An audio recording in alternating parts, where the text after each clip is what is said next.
লক্ষ্য মহিলাদের স্বাস্থ্য সুরক্ষা। আর সেই লক্ষ্যেই এবার 14 থেকে 15 বছর বয়সী কিশোরীদের সার্ভাইকাল ক্যান্সারের বিনামূল্যে প্রতিষেধক দেওয়ার ঘোষণা করলেন মুখ্যমন্ত্রী শুভেন্দু অধিকারী। একই সঙ্গে রাজ্যে 450-র বেশি প্রধানমন্ত্রী জন ঔষধি কেন্দ্র গড়ে তুলতে কেন্দ্রের কাছে প্রস্তাব পাঠানো হয়েছে বলে জানালেন মুখ্যমন্ত্রী। সার্ভাইকাল ক্যান্সারের যে প্রিভেন্টিভ আমাদের ভ্যাকসিনেশন 30 মে পশ্চিমবঙ্গে এটা অফিসিয়ালি লঞ্চ হবে। মহিলাদের স্বাস্থ্য সুরক্ষায় বড় পদক্ষেপ নিল রাজ্যের বিজেপি সরকার। 14 থেকে 15 বছর বয়সী কিশোরীদের বিনামূল্যে সার্ভাইকাল ক্যান্সারের প্রতিষেধক দেওয়া হবে। 30 মে অর্থাৎ আগামী শনিবার থেকে আনুষ্ঠানিকভাবে শুরু হবে এই কর্মসূচি। কেন্দ্রীয় স্বাস্থ্যমন্ত্রী জেপি নাড্ডার সঙ্গে ভার্চুয়াল বৈঠকের পর ঘোষণা করলেন মুখ্যমন্ত্রী শুভেন্দু অধিকারী।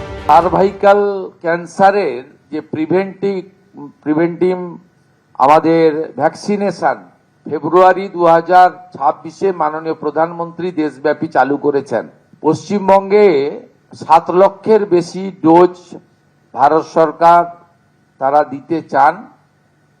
আমাদের এই 14 থেকে 15 বছরের আমাদের বোনেদের বা বালিকাদের তাদেরকে আমরা এইটা দিতে পারি, যেটা ভারতবর্ষের অন্যান্য রাজ্যে কমপ্লিট হয়ে গেছে। আগামী 30 মে পশ্চিমবঙ্গে এটা অফিসিয়ালি লঞ্চ হবে।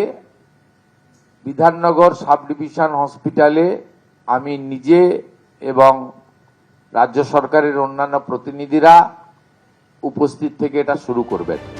একটা সময় বলা হতো ক্যান্সার হ্যাজ নো আনসার, কিন্তু চিকিৎসা বিজ্ঞানের উন্নতির ফলে অনেকটাই নিয়ন্ত্রণ করা যায় এই রোগকে। তারপরও সার্ভাইকাল ক্যান্সার নিয়ে অনেকেই আতঙ্কে থাকেন।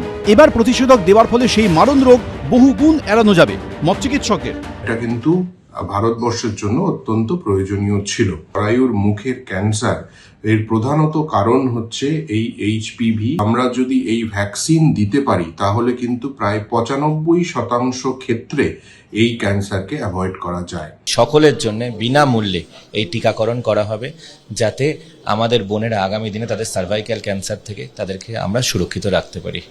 এর পাশাপাশি এদিনের বৈঠক থেকে 450-র বেশি প্রধানমন্ত্রী জন ঔষধি কেন্দ্র গড়ে তুলতে প্রস্তাব দেওয়া হয়েছে বলেও দাবি করেন মুখ্যমন্ত্রী।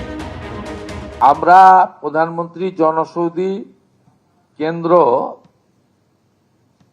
মোট 469টা করার প্রস্তাব ভারত সরকারকে দিয়েছি, যাতে block health centre, BPHC, sub division hospital এবং ডিস্ট্রিক্ট হসপিটাল কভার করবে।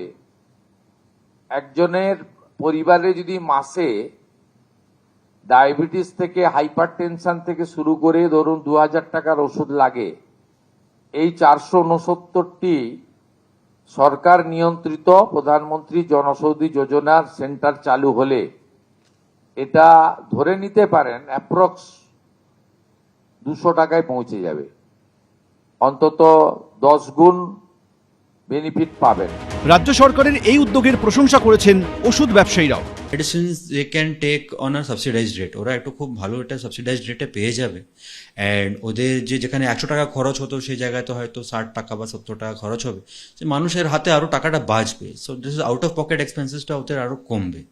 So I think it is a very positive step. Jan Aushadhi কেন্দ্রের সংখ্যা বাড়লে চিকিৎসার খরচে অনেকটাই লাগাম পড়বে।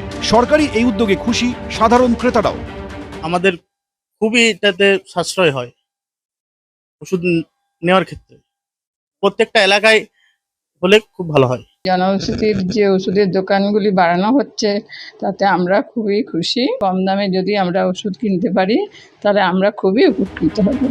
সব মিলিয়ে স্বাস্থ্য ব্যবস্থার উন্নতির লক্ষ্যে একের পর এক পদক্ষেপ নিচ্ছে রাজ্য সরকার। শিবাশিস মৌলিক, ঝিলম করঞ্জাই, পূর্ণেন্দু সিংহ, এবিপি আনন্দ। এবিপি আনন্দ, এগিয়ে থাকে, এগিয়ে রাখে।